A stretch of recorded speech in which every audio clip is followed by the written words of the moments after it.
Hey everybody, George here with another episode of the In Good Spirits podcast with my friend here, Chris. George, how you doing today? It's a chilly day here in Rochester, but a beautiful day. I'm doing all right. I'm alive. Not Yes, quite getting the and well part down, but is anyone? How about you? How you doing? I'm about the same. Yeah, things are okay. I'm happy that we're in the start of a long weekend, at least for me. I'm sure you'll be busy, but Yeah, I sure will. every holiday's busy for you, right? It is. It absolutely is. And I'm actually working on the holiday for the first time ever. Oh wow, look at you. Yeah, it's usually a day off, but No, people need their wines and turns into other stuff depending on the context and whatever else. So wine for dinner and a few minis for your pocket to handle the in-laws, or so yeah. people tell me. Oh, I'm gonna see family for the first time since ooh, man, since before Christmas, which I'm kind of I excited uh about. I am still not able to see my family, waiting on everybody to get their second stabs from the government. Yeah, we're there now, thankfully. So yeah, it'll be nice to get to see family again, and I might bring a little bit just to ease the transition. I mean, you can't show up empty-handed, right? Oh no, of course not. That goes without saying. But I might bring. I mean, hell, I might bring a sample of this, which is like we've got a spectacular whiskey that we're going to be talking about today. And the label is like perfect for Easter because it's like baby blue and a delicate lime green. Yeah, it is, and it is an amazing name. Can you tell me about what this is, George? I don't know. I've never. This bottle is unopened. I know nothing about it. Fresh Crack Fridays, haha. Yeah, FCF. Nah. Um, so yeah, this is the sec. I've had one before, so I have a bottle. We talked about a bottle of limited release bottle of the Weimer um, Weimer Riesling cask finish, which was amazing and a great bottle. I had had one or two before, I think at tastings, but this is the second one I've purchased, and this one is called Seagrass, and the labels, I mean, it is beautiful.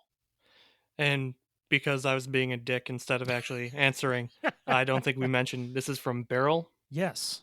And despite the fact that I'm really actually cracking this bottle open live on this recording, so it's not really live, but still, you know what I mean. I have had it before. I actually bought my own bottle this morning because we were gonna film some samples. We've got a list of things we are gonna do, but Yeah, yeah. it's just this is so damn good that we need to talk about it. Oh yeah.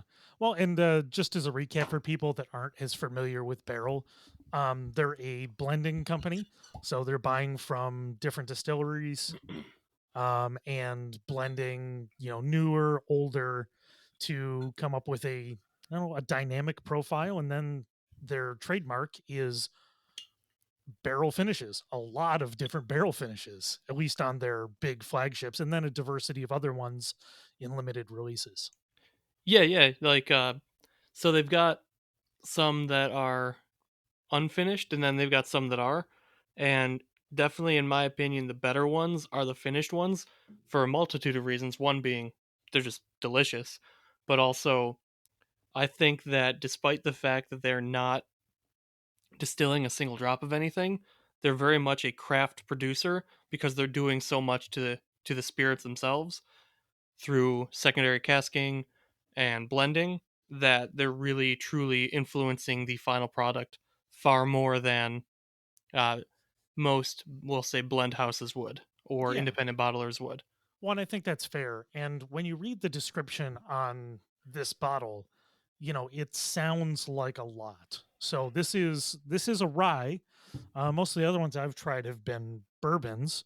So this is a rye finished in Martinique rum, a Madeira, and apricot brandy barrel. So we're talking three finishes on this cask strength bottle. So this one's running 118 proof and been triple finished after initial blending.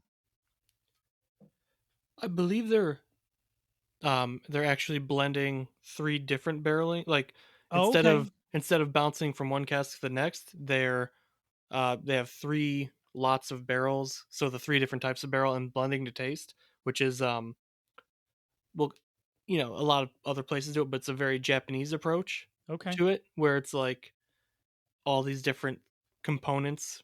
You can have a little more precision in how the end result is instead of saying, all right, now transfer it to this barrel for a little bit. Okay, this tastes good. Take it out, put in the other. You get a little more control. And this one, actually, before I forget to mention it, is a blend of American and Canadian rye. Oh, interesting. I didn't read any more into it, so I'm glad you mentioned that because that's definitely interesting. And we were talking about three finishes. All of these finishes are distinct and have their own intensity. Like none of those are simple finishes. These aren't like, oh, we just threw it in another used bourbon barrel or we threw it in a, something else. These are all very distinct finishes in of themselves. They are, and it's one of those things where how the hell do you even think to use an apricot brandy cask for something? I Oh totally get yeah. the rum cask.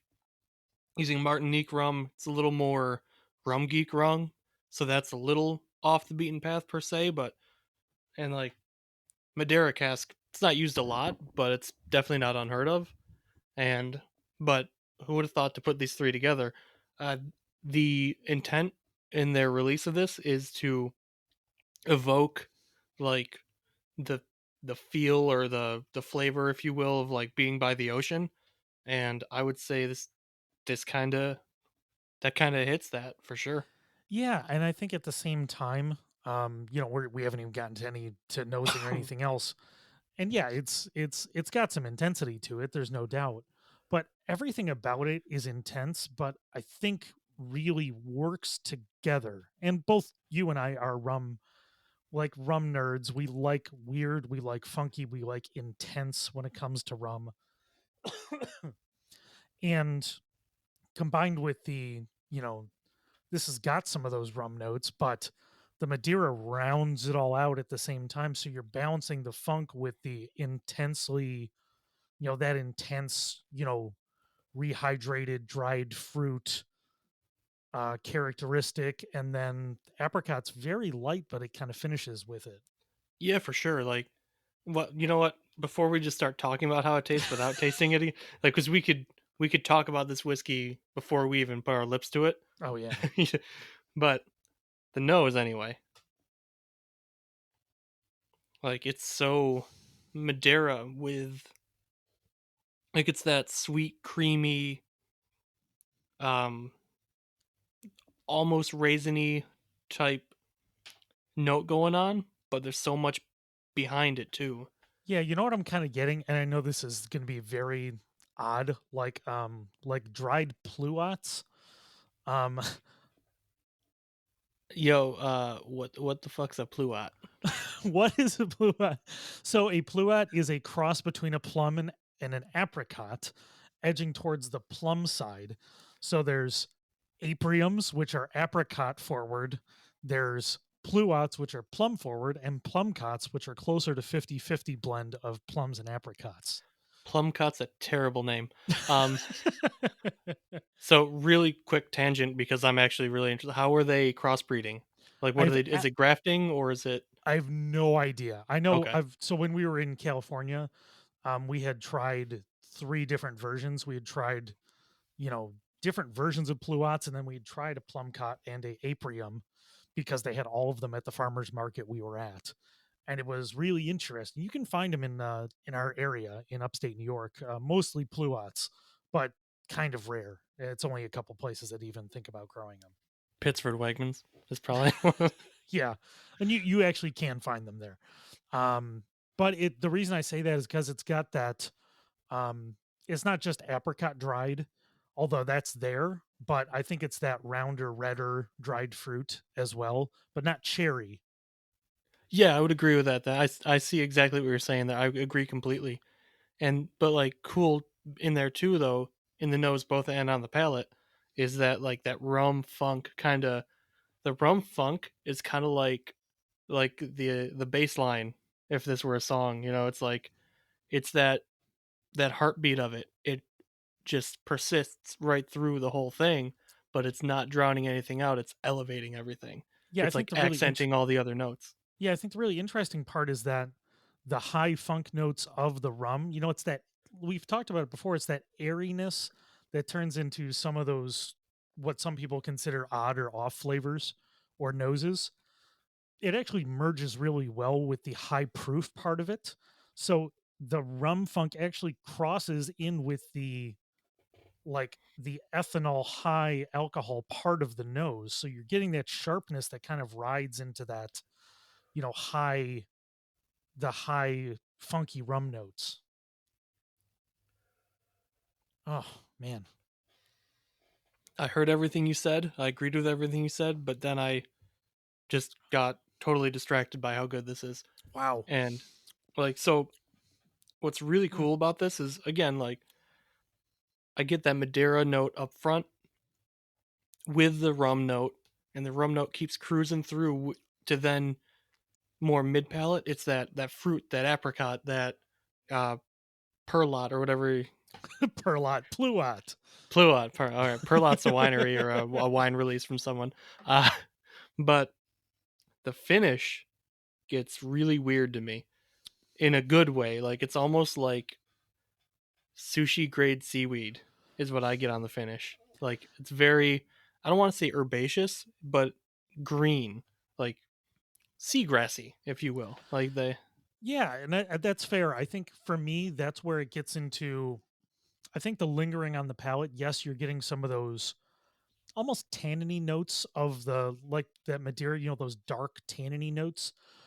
For me, what I'm grabbing onto is the linger, which I love. Are those odd plasticky rum notes? Those like odd chemically rum notes, and I don't say that as a negative at all, but that's the part that's kind of lingering. That salty, odd chemically rum note is kind of, you know, sitting on the back I as it would agree, as it yeah, like lingers. that like vinyl pool liner thing. Yeah. Only very little bit though. Like I get No, that. no, yeah. So I get that too, but it kind of comes with the seaweediness. So it's kind of like seaweed, salty vinyl pool liner, Yeah. but in a very good way. Not like it's one of those things where like rum notes that come like just in general they sound fucking terrible, Oh, yeah, completely. and but they're not. Like No. it's like scotch. Like it tastes like iodine and well PD scotch, iodine and band aids. Yeah. That doesn't sound good, but it is. No, this is super dynamic. And I think that's that pool note is actually really apt. Like I could see this on a hot day, like a beautiful day outside near some sort of water. It doesn't matter where. It doesn't matter if it's seaside or poolside. Like it feels like you should be drinking it in a really beautiful sunny day in the shade near the water. Yeah, it's very maritime. Like they nailed what they were going for with it, and I think that's awesome. Absolutely. And I got to say, I mean, even though again we're talking about something that's multiple cask finished, blended together, big. I mean, this is a big whiskey. This is not light. It's not subtle. It's it's punchy, but at the same time, it's not that challenging. Like it's got some of those challenging notes, but they're balanced with all that rounded, sweet fruitiness, rehydrated, winey fruit. It's super balanced considering how punchy as hell it is. Yeah, that's exactly right. Like the balance is the most impressive part of this. Like, well, I would say the balance is as impressive as nailing what they're going for on it. But yeah, it's big, it's bold, but it's balanced. And balance is one of the most important things that I think is eluded or not eluded, elusive to a lot of producers. Like, Yeah. And sometimes I want just punchy. Like I've got a couple, couple rums and other things like sitting on my shelf that are just intensely rummy, funky weirdness. They're not balanced at all. like the reason this works and something like cask strength Lafroig works is that shockingly there's balance in the intensity and everything about this.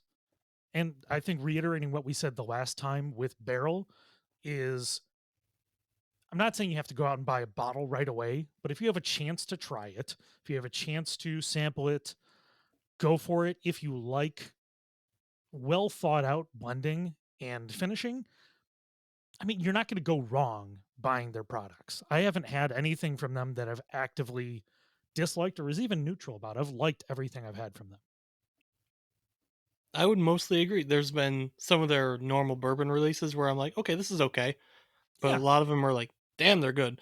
But yeah, they are. I think when it comes to independent bottling blender type places, probably the one of the best in the United States, Yeah. if not the best independent bottler, non-distiller producer doing something like tangibly that not I don't know what now No, I'm but I talking. think this Yeah, I yeah, think yeah. I think what you're getting is, when you're this is a distinct expression of somebody's mind that they thought this was a good idea. And the fact that somebody thought of this is spectacular in of itself. Right. And, between this and I think we have to we'll talk about one of the other ones at some point, the Armida, which is the rather intense standard release. But, combining three things into something that's harmonious is a feat in of itself. And to be honest, at the price point, I think this is a value. I think this is a truly unique expression that you're not going to get almost anywhere else. I would agree completely. It sits around low to mid 70s, somewhere around like 70, 72 ish. Yeah, and considering the And kind of stuff that gets allocated and isn't available at all, and this is at that price point, like I could see this becoming something that becomes rare and vastly more expensive, these kind of releases. But I mean, it's delightful. I mean, this is unique, and it's not just the same like, oh, this is big fancy allocated whiskey. This is unique, and if you want to share something with somebody, I go for this all day. even if you don't want to share it, go get it, man. It's good. Fair enough. Anyway, any final thoughts on it? Or No, I did we mean, kind of I think we kind of covered I think we everything covered it, about it. and we're going to be back again, relatively soon with another standard episode where we'll cover a couple whiskeys in a category, and now that we're hitting vaccination, we're looking at doing some rum episodes and some other stuff because we talk about rum nerdery, and now we want to dive into it. Hell yeah. Rum's cool as shit, man. Super excited about that. We don't discriminate just on whiskey. We love everything, so we want to dive in. Yeah, it's in good spirits, not in good whiskey. Yeah, exactly. So we will be back next time on In Good Spirits. George, where can they find you? They can find me on Instagram at Whiskey Jedi with the E. And also, we just got a domain, so you can find us at igspodcast.com. Beautiful. And where can you be found? Oh, you can find me at Stromy on Twitter and Instagram. You can also find me curatemeals.com if you're in the Rochester area. On to our fifth and sixth deliveries and having a great time delivering cool food to people.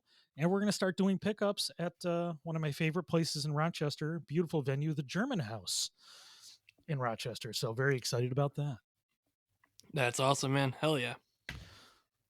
Well, George, enjoy the weekend. Enjoy whatever family time you get. And to everybody out there, cheers. Cheers.